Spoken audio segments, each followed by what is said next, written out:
Liael Amorta is one of those archetype cards that you want to try to slot into premium decks, and it gives so much cool, diverse creativity in premium format. This is one of the archetypes that hopefully you guys give a try and see how you guys feel about it. We're going to be rocking it in Genesis, so thank you to Mars for designing this deck for us, and hopefully you guys enjoy it as well. Running 4 copies of her, Liael Amorta is a unit that when she attacks, counterblasting 1, binding one of your rear guards, superior calling the same name, out of your deck and shuffling it. And when you use her as a guarding option, you discard a card and you choose 2 cards of your bind zone, which we do have some cards that utilize a bind zone in this deck outside of her just herself. You do also have access to your divine skill and a persona ride. So you don't have a lot of situations you're gonna need a whole lot of force markers, especially since you do have access to a divine skill and your persona ride. At the end of battle, this unit attack, you can superior ride it from your drop zone and it gets -1 drive. And the skill is not once per turn. Divine skill for sure, it's once per game, but the on attack skill is once per turn. Then for history grade 3, we are running Mythic Beast Fenrir, of course, since we do need force markers. And if you don't happen to see Fenrir through any of the search options that we have in our deck, we also have Gleaming Lord Uranus, that when they're placed on Vanguard Circle or Rear Guard Circle, you can Soul Blast too, and you get a force marker on your Vanguard Circle, which makes it a lot more threatening for your opponent to deal with. I think you could make a toss-up to do Force 1 or Force 2. I'm a larger fan of Force 1 because it also makes the attack turns a lot more important to you, and especially if you do happen to hit any triggers, it's all the better. Then support card for Liael that we are running in this archetype, I think out of all of them, we are running Sword of Saint of Iteration Idris, that does get plus 10k if you happen to have another copy of this card in your bind zone. And then when this is bound by the effect during your turn, and if you have a grade 3 Vanguard with Liael in its name, or greater, of course, when you're striding, you're a grade 4, so it also still works. Soul Blast 1, draw a card, and choose one of your Vanguards to get plus 5k until end of turn. The 5k is not that relevant. The draw card is way more important, because sometimes just being able to get back pieces back into your hand is always handy. Then for other parts of our grade 2 lineup, we are running 2 copies of Knight of Excision Dirlong. Him being able to discard a card from your hand and choosing a clan card from your drop zone to re-add to your hand. Unappeasable Biter Gleipnir is a utility piece that a lot of Genesis decks have been using since the inception of Premium. Counterblast 1, Soul Charge 1, choose a card from your soul to re-add to your hand. So there's moments where you also are riding into some of your utility pieces, and being able to get them back into your hand is always good. Gleipnir also has the added bonus of getting plus 10k until end of turn whenever it attacks. So if you happen to hit like stand triggers or a way to restand Gleipnir, you do get to pressure your opponent's hand a little bit more with 10k power. For our grade 1 lineup, we're running 2 copies of Honolulu. A way of being able to stave off your opponent's aggressive turn, limiting them to 5 attacks is always going to be handy. Then we're running 4 copies of Mythic Beast Skull. We're running 2 G versions, being able to search for our Fenrir directly to our deck to our hand. And then we're also running 2 copies of V Skull. Then for our 1 of here, we have Apple Witch Cider. Being able to soul charge during the game is pretty nice, and also having a huge shield if you have a decent amount of soul is also good.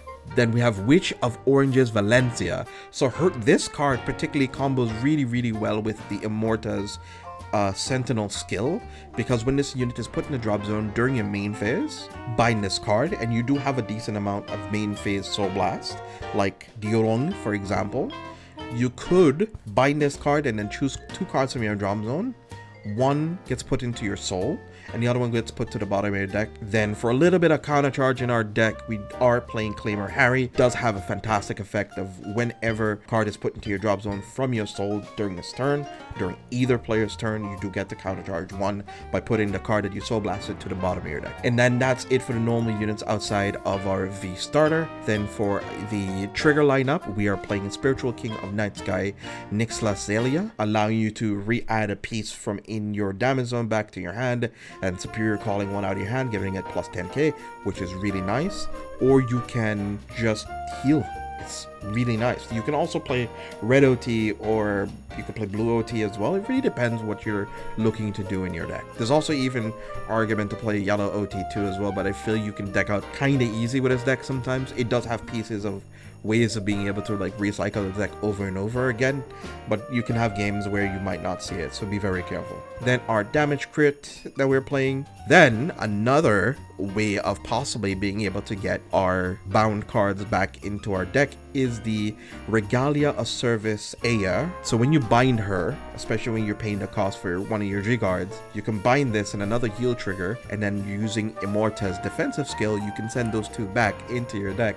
So you have two heals back into your deck for free without having to see any ways of being able to send it back, which is good. Then we're running 3 Sentinel draw triggers. We do have Amorta and Sentinels already. You could opt to also run a Elementaria, but I guess you can cut like a Claymore Harry maybe. I would not want to cut a Valencia, but you could cut maybe one Honolé. There's like very few archetypes that are very scared about Honolé, but you still want to see it, even if that's the case. Then 2 grade 3 heal triggers, of course. And then 2 stride crits. We don't stride too often. And then 2 copies of Dreaming Dragon. Its skill of being able to send itself back into deck with GB1. And if you have 10 or more cards, you do get to draw a card. So you get to send back all of your triggers and be able to reutilize all your pieces that you're using. Then we have our J-Zone, then 1 copy of Harmonix, 2 copies of Goddess of Ferment Dion. On hit, non-hit, look at 3, add 1. You need to Soul Blast 3, and then you put the rest into Soul. 2 copies of Soul Offering Heavenly Dragon Jagdanaraga. Being able to turn a card face up in your G-Zone, you choose 4 different grades from your drop zone, put it into your Soul, and it gets plus 10k on attack. And then whenever your opponent wants to guard, you can retire your opponent's guard options by Soul Blasting 3 from the Guardian Circle. Of course, it does not stop your PG from working. Just one note. Doesn't stop it from working. It just retires it, and then you need to call a card from the top of your deck to Guardian Circle. 2 copies of Complete Beauty Amaruda Afros. Her revelation skill being her on place. Look in the top of your deck to choose to put it to your soul. And then you rest another rear guard here. Then her act ability is Counterblast 1. Choose a card in your G-Zone and turn it face up. Until end of turn, one of your rear guards gets plus 10k and a critical. Scary. Then if your soul has 4 less cards, you draw 2 cards and soul charge 5. And you do Soul Blast a decent amount in this deck, so getting this skill off is not impossible. Then at the end of a battle, this attack Soul Blast 15. I don't see it happening all too easily. One of your rear guards stand it, and then whenever this unit attacks, not your Vanguard of course, but the rear guard that stood attacks, your opponent can't use any Sentinels from hand. Can't call any Sentinels. They can use Elementaria obviously, but they can't call anything. Then 3 copies of Hero Deity of Polar Extremity Mother. Its skill of being able to Counterblast 1 and Soul Blast 6. Then you can choose to stride this card as rest from face down, and it's attacking. Then 2 copies of Vanna Gander. Soul Blasting 6 on attack, looking at the top 6, and then choosing to stack it in any order. Then for our G-Guards, we are running 2 copies of Anavarta. Anavarta being able to soul charge a combination of 3 cards in total.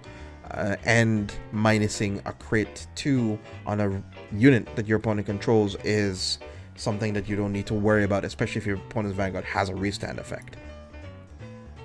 Then we have a Goddess of 7 Colors Iris, being able to choose 3 cards from your drop zone to put it into your soul for 5k shield. It's a good piece. I think you could run this, Dismal, anything really. You could even run a 3rd copy of Anavarta. But I do like this a whole lot, especially being able to put any other of your pieces that you want in your bind zone, or maybe cards that you want to send back or pay cost for Jagdanaraga turns, or even Vanaganda turns is always good. And then 4 copies of Ultimate Regalia of Affection Ea. So being able to choose 4 cards from up to 4 cards from your drop zone of different grades, and if you chose it, you do happen to get 15k shield, which is so nice sometimes. Just 15 extra shield, just 30k shield for free. Your opponent just hitting for like huge numbers, and you're just guarding for huge numbers with 1 G guard. It's always nice, no? Alright, and now we have the cards to keep. So for our grade ones, it's gonna be any of your skulls, and hopefully another ride target. So any other grade 1 ride target and a skull is what you're going to be aiming for as cards to keep in hand. And the other card to keep in your hand is going to be the Mythical Base Fenrir, or it's going to be Gleaming Uranus. Being able to get 2 force markers on your first grade 3 turn is going to be a very central point and central focus of this deck. And here's a little bit combo explanation, show you guys what this deck can do. So we have a board of Fated 1 Amorta, we happen to have Will+dress, and we do happen to have 2 CB or more. Playing against certain archetypes, they're definitely bound to have some ways of being able to stop some of this initial attack. So having something like Bracing Angel Ladder to protect your combo is going to be pretty handy. And maybe a Claimer Harry could be handy as well if your opponent is damage or dying you. So we're going to put all these pieces aboard and show you what this deck can do. So one of the first attacks you're going to want to do here is attacking with Will+dress for 20 or 30, depending on where you put the force marker. That's going to go there. Then we attack with Vanguard unboosted. It's going to counterblast 1, bind this Will+dress. Its skill is going to activate to Soul Blast 1 in a second. And since we do happen to have an extra copy of Will+dress in our bind zone, it gets plus 10k.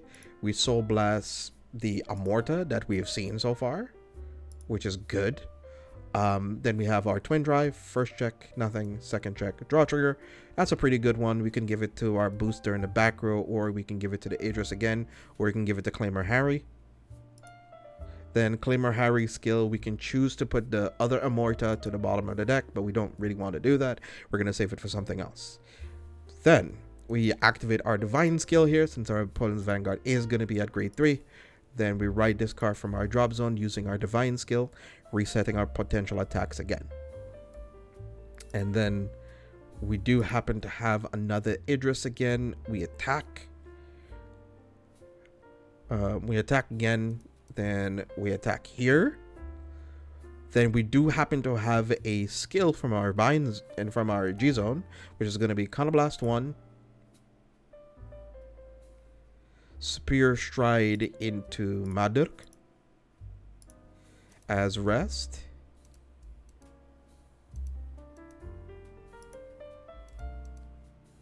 It's going to be 42.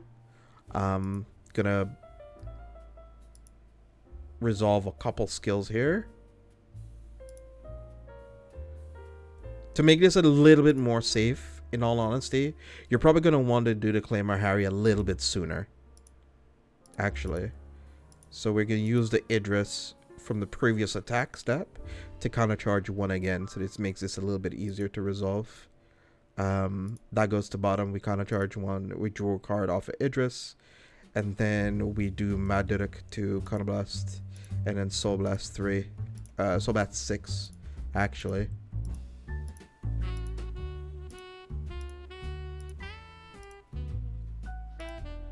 And of course we bound this, and then we call another copy that we have lying in our deck somewhere. There we go.